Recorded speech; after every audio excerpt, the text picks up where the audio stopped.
Imagine being 14 years old, watching your family starve, your school closed, and your future disappear. Most people would give up.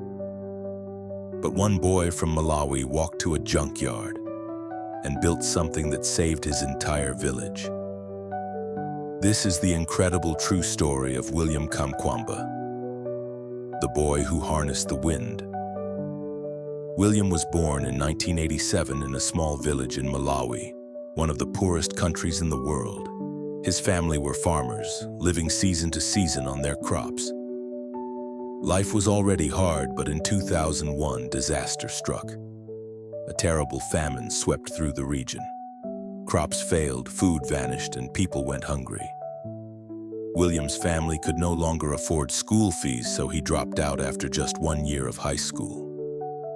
At 14, his education ended, or so everyone thought. But William had something that no famine could take away: curiosity. He spent his days at a tiny library in the village, reading old books. One day he found a book called Using Energy.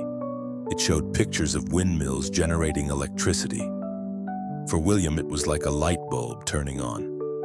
He thought, what if I could build a windmill to pump water from the ground to save our crops, to save my family? With no money, William scavenged parts from scrap yards, bicycle frames, broken radios, PVC pipe, tractor fans. His neighbors laughed. To them, he looked like a crazy boy digging through trash.